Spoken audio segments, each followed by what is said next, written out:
Welcome to another edition of the Daily Deuce. I'm Gary Graves from just outside Louisville, Kentucky, home of the 151st Kentucky Derby, and in Maryland, home of the Preakness, which comes up in 2 weeks. John Webster, how you doing? Hey Gary, what's going on, man? What's happening? Hello to everybody. Another great week in sports. Can't wait to start talking about it. We're going to have some subjects today. We're talking about NBA playoffs. We're talking Major League Baseball. Unfortunately, we're going to, the Orioles are going through it. We'll come back to that later. And we're going to wrap up with the Kentucky Derby. But let's get started, Gary, with NBA playoffs, man. Let's talk about that. It's been exciting so far this year. A lot of good things are happening in the playoffs. Some games that I didn't think were going to be so competitive have turned out to be very competitive. Let's start in the East. Let's talk about we can browse really quickly over Cleveland, Miami. Cleveland beat Miami last night by 50-plus points. Cleveland moves on. That's all we need to say about that. Yes. Yep. And in the East, the Pacers, the Bucks are facing an elimination game. They're down 3-1. And going to Indiana, and I don't know the way the Pacers look right now, John. I mean, let me say it like this: the more the Bucks look right now, without Damian Lillard, who's done for the season, tore his Achilles, unfortunate injury for him. That's not what they needed, and I just think the Bucks probably should just say, look, let's look to next year. My concerns are more with Damian Lillard and what happens with his career, because it's yet another major injury that's happened at the wrong time of year. And Giannis now can't carry that team, but so far. One game, but not 3 games. Well, it's unfortunate what happened to Lillard. He was just coming back from a blood clot. So he tore his Achilles. He's out for the rest of these playoffs. And I would venture to say he's out for all of next season. Yeah. I think Indiana wraps it up in the next game, in Game 5. I think they move on.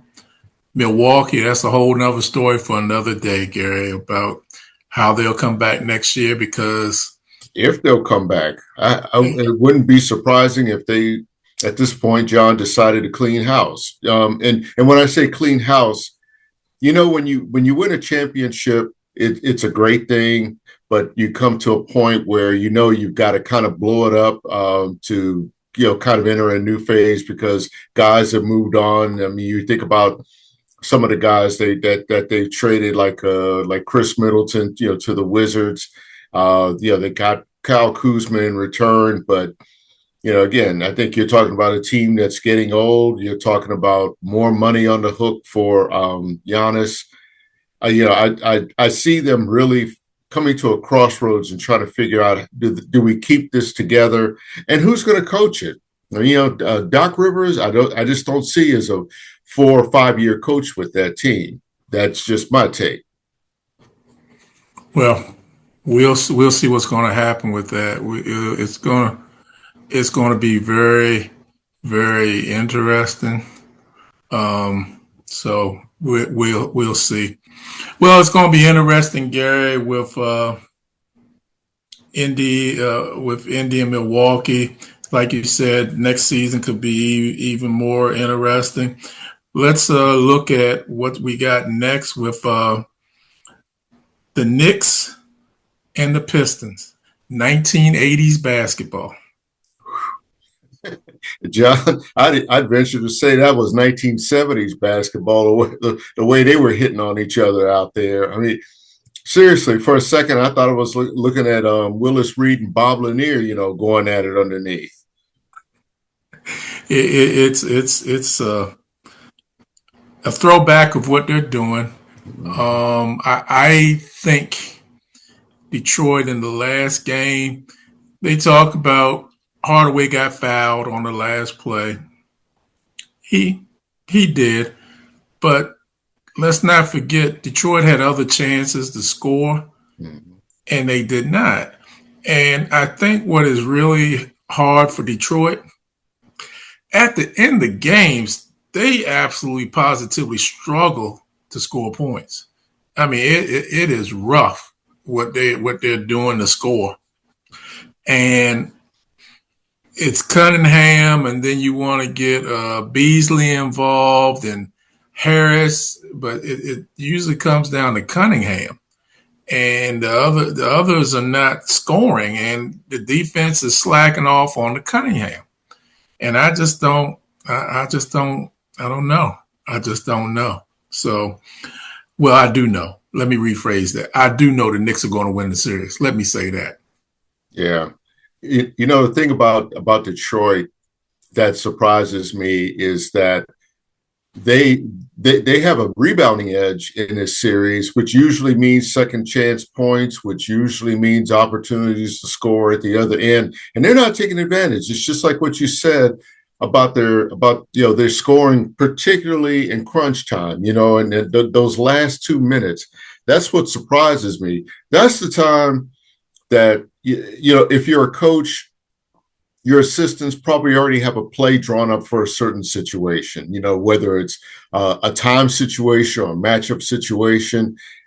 They don't execute that very well. I don't know whether they're not listening or just something that New York has done that just kind of throws them off. But offensively, yeah, to your point, they really struggle to score at a time that they need it. And the thing about that blown last call, that it amazed me that it took a review like right after the game for them to admit something that everybody who watched that game saw. I mean, it was like, yeah, I know video replay confirmed what we saw, but there was a point I thought you can't stop. You can't go back and look at that, especially since it's a crucial point in the game. Maybe there's a point about rules. Maybe I just don't know about that. But because of course, they do so many reviews during the game, I've lost track of what can be reviewed and what can't. So, and I think it's composure. I mean, I think it's a thing about youth with Detroit that they have to learn how to play in those situations. Yeah, I mean, I think they're only going to get better. They're like Indiana was last year. They're going to be a young team, but they're going to continue to get better and better and better. And I think next year Detroit will take it another step further. And I think you need to look at how you're getting your offense late in the games. So I think they'll be better. Last but not least in the East, Boston and Orlando. Now, Orlando plays very similar style to Detroit and the Knicks, but Boston has been able so far to withstand it and get a 3-1 lead in the series. But it has not been easy, and you got a lot of chirping going on in that series. Yes, yeah. In a lot of ways, John, it reminds me of last year's first round series. I think where the Magic played Cleveland, and gave Cleveland all they could handle. The thing I like about the Magic, it's the same thing with Detroit. They're a physical team. They play defense. They try to disrupt you.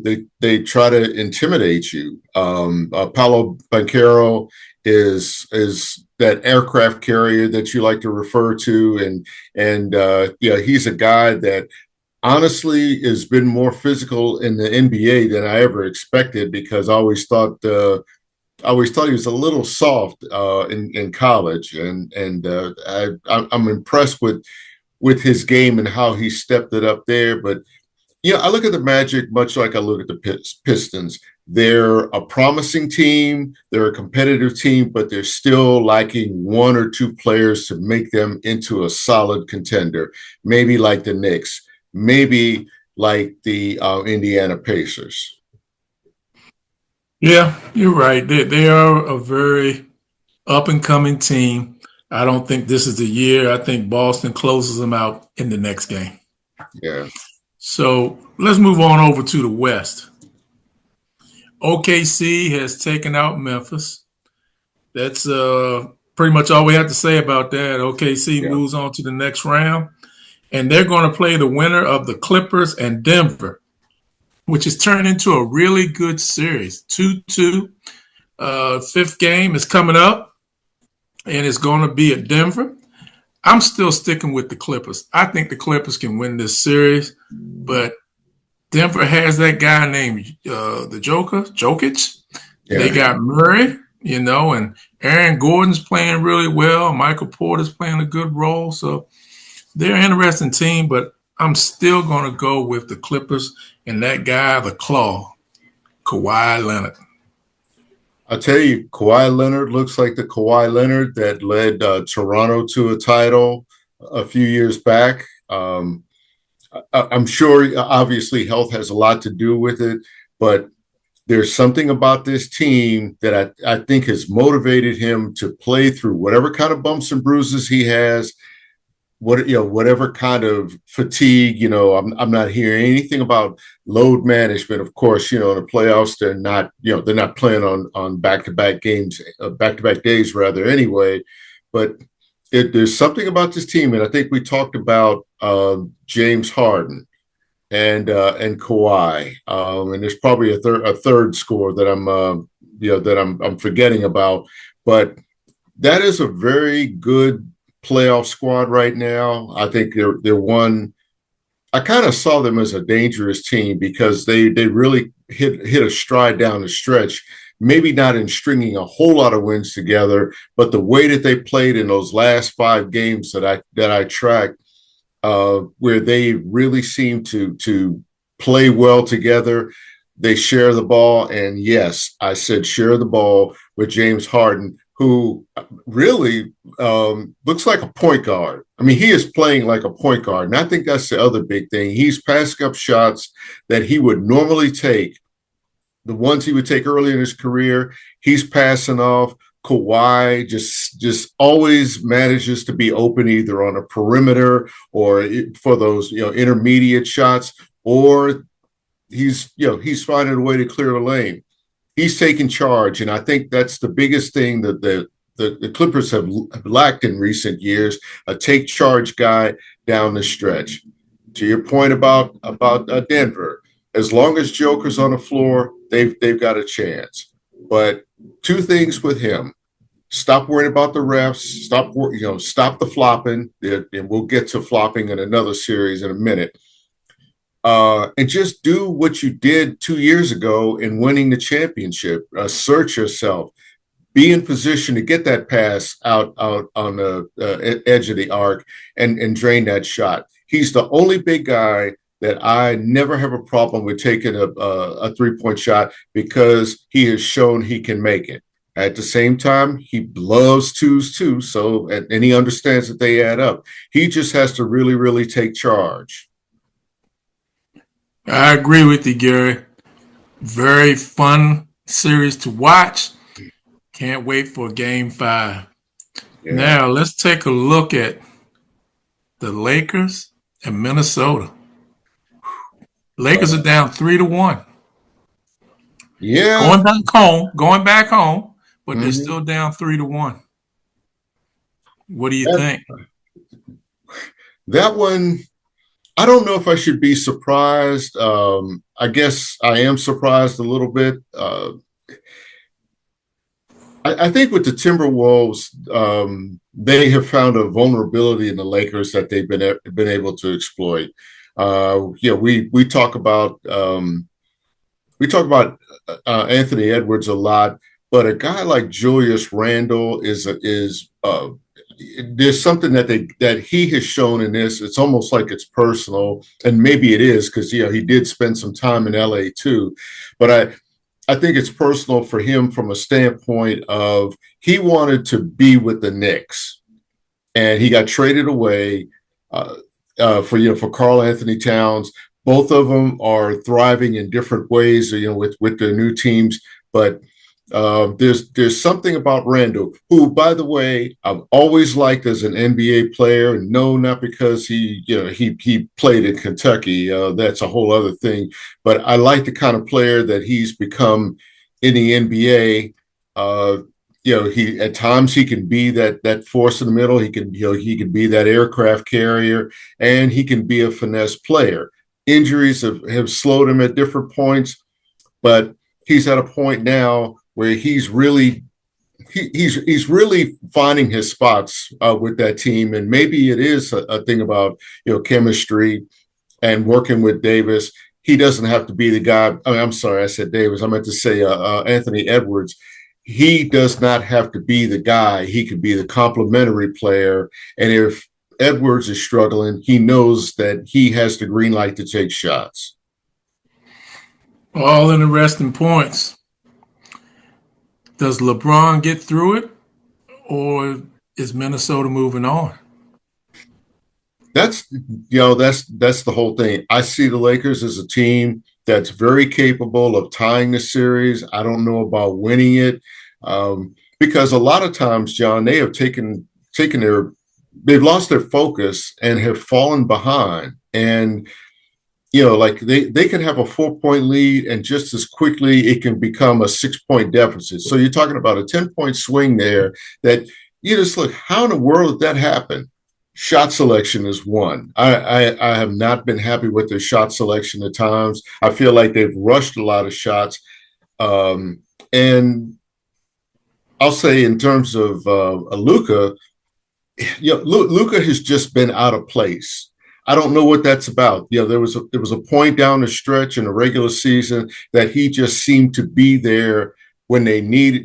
He was where they needed him to be to get the ball, to either take it in or shoot a three, or dish it off and stuff. And he's just not there.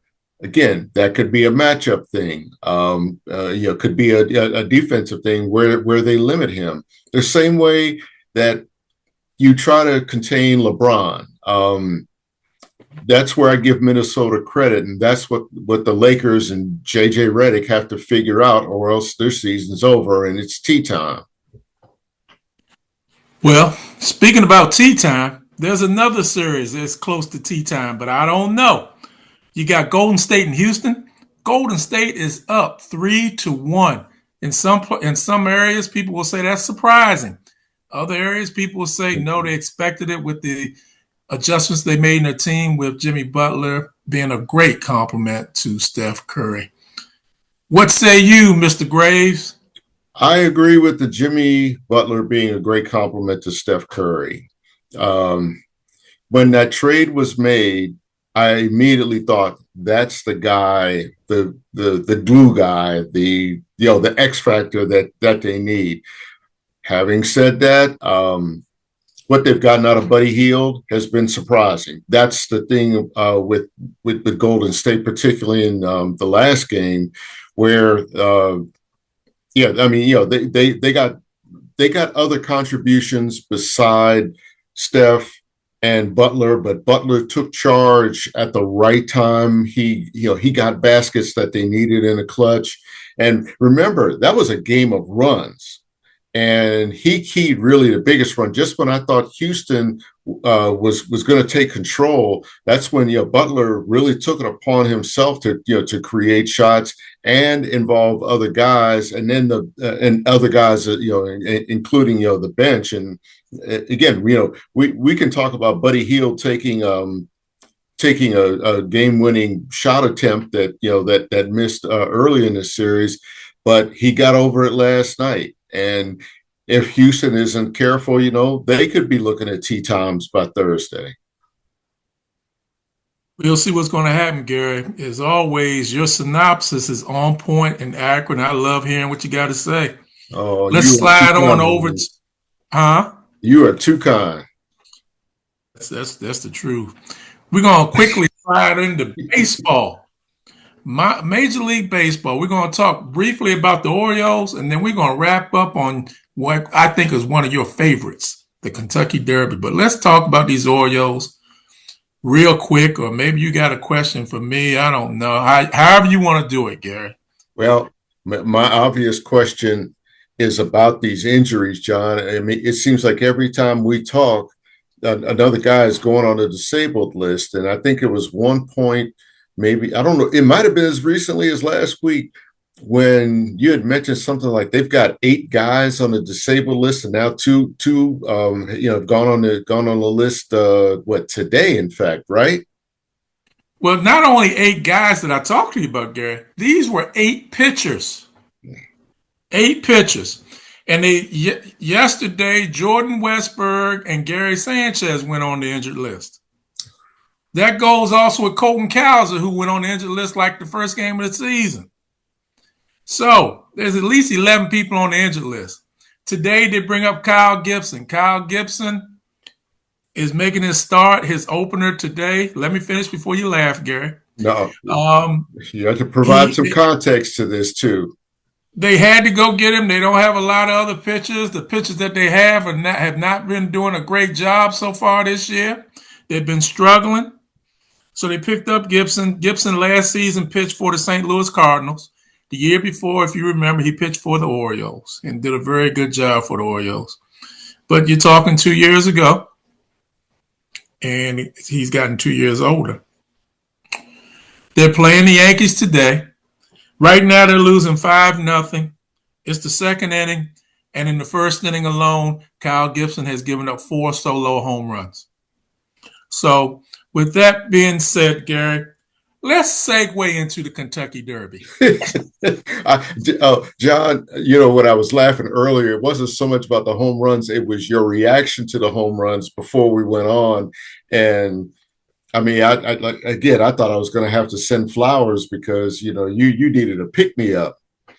Yeah, but I'm still Orioles all the way through. Anybody knows me knows that. I love them. And it's April 29th, John. Keep that in mind. It is April 29th. It's April 29th, and we're going to see what's going to happen. Hopefully, some of these pitchers and players will be coming back to us soon, but we'll go from there. Yeah. But let's wrap this show up. Let's do a quick talk about the upcoming Kentucky Derby. I think the Kentucky Derby is May the 3rd, if I'm not mistaken. It's coming up this Saturday. And I'm looking at some of these horses. I know Bob Baffert is back. He's got Citizen Bull, and he also has Rodriguez in here this year. We'll see how that's working out. There's another horse that's a long shot that's very interesting to me. That horse name is Chunk of Gold. Yeah. 30-1, but it's interesting because of the trainer. He's only been involved in this about 7 years, so we'll see how this thing works out. But I'm going to come out of it, and I want you to tell all of our listeners about this Kentucky Derby, man. And I know you're excited. Yeah, I am because the 30-1 long shots, and I think I'm looking at the sheet here. I thought there was an 80-1, but that's in the Oaks race for the Phillies. But the really interesting part is among the favorites, Journalism, which of course a horse name is near and dear to my heart, is a 3-1 favorite. He has won his last 4 starts. Very good horse. Let's see. I'm trying to think. Yeah, won the Santa Anita Derby, which is often a good indicator of how a horse might run in the Derby. That horse is very, very strong. I don't even think that horse has run its best race yet. Of course, running at 1 1/8 is going to be a test. Sandman is a very a good horse. It was second in the points during the qualifying season, and a horse that I'm looking at as maybe a betting choice. I think, and he ran here in Kentucky at the Bluegrass about 3 weeks ago. Burnham Square, who came from behind in a 9-horse field or 8-horse field rather, and came on down the stretch, won by a nose. The horse is a really good closer. The question, and he's got a really good starting spot in the middle next to Journalism. Journalism is a 3-1 favorite because, again, his record, but he's starting from a post position that has yielded 9 wins. That's the second most. It's tied for second most among in the Derby from post positions, which tells me it's like, anything better than the rail, anything outside of starting on the rail is good because of the way that the horses, move to the inside when they enter that first turn. Journalism is just a strong horse, but I'd like to see how Burnham Square handles a big field like that. That's the real test, not just the distance, but you're competing against 19 other horses. It's like the Beltway, on a dirt track. And again, I haven't seen anything in journalism that suggests, well, maybe he's overrated because he is a very good horse. There, one horse that I would say bears watching is a D. Wayne Lucas horse named American Promise. This is one of the biggest horses I think I've ever seen. Of course, I was too young to remember Secretariat, but but what I remember back then was how they talked about just how big Secretariat was. And of course, after he died and they did the necropsy and such, and found out that, he just had a bigger heart than other horses. He was just a bigger horse. And that's why he was able to dominate all three races. I want to see if a horse like American Promise, which has a very long neck and a very big body, how he could, how other horses race against him. And the analogy that I want to use is a basketball one. It's kind of like Shaq in his heyday, trying to stop Shaq and being physical against him. You could talk about Hack-a-Shaq, but you can remember those times when Shaq used his body and just said, get out of my way or get hurt. That's what I want to see from American Promise. And of course, when you've got a Hall of Fame trainer and a 3-4-time Kentucky Derby winner like Wayne Lucas, that horse I think has a chance to make a factor. But I'm going to close with Bob Baffert. He's back at the Derby after a 4-year suspension. He's got two solid horses. They face longer odds. They face double-digit odds, but by post-time Saturday, I think that's going to be changed because it is Baffert, and he loves Churchill Downs. He's back in familiar surroundings, and he's a guy that I always feel like kind of, what do I say, not sandbags. It's just like he doesn't talk much about his horses because he'll say, well, I haven't seen this, I haven't seen that, but there's something that he knows inside about his horses that comes out in the Derby. Remember, he had 2 Triple Crown winners in the last decade, and 3 years apart. We knew about American Pharoah. We didn't know about Justify. Justify won the Triple Crown, finished undefeated in a relatively short career.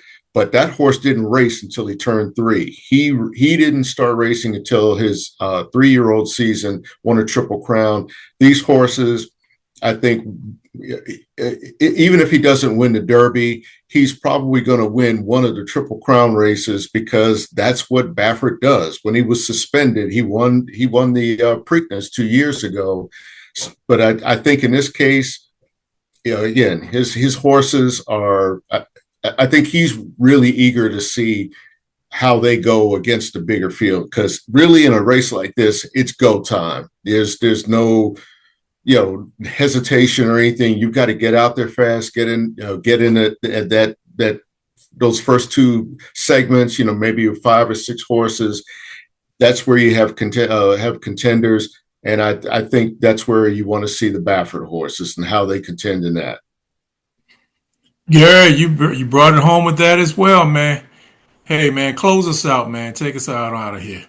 Folks, we love talking about sports, and we love for you to watch it. So I'm just going to say this because I haven't mentioned it the last few times. Watch us on YouTube. Watch us on Facebook. If you need a link, just hit one of us up. We will send it to you. Watch some sports, because there's a whole lot going on. We didn't even get a chance to talk about the NHL playoffs and our Washington Capitals on the verge of closing out that series against Montreal, a series that really, really made me nervous. But they closed it out in the third period last night, and I'm very, very happy about that. So, John, There are so many choices: NBA, NHL, Kentucky Derby. I'm trying to think what else. Let's see. Oh yeah, and yeah, Major League Baseball. Despite what we're seeing from the Orioles, it's still early. It is still April 29th as we do this, and I want John to be encouraged about something. And you still have another 5 months left in the season. Hey, thank you all for watching. Another great segment for the Daily Deuce. Watch some football, watch some basketball, watch some NHL, watch some soccer, watch some Major League Baseball. Oh, by the way, Gary, Kyle Gibson just gave up another home run. With that being said, take care. We'll see you again real soon.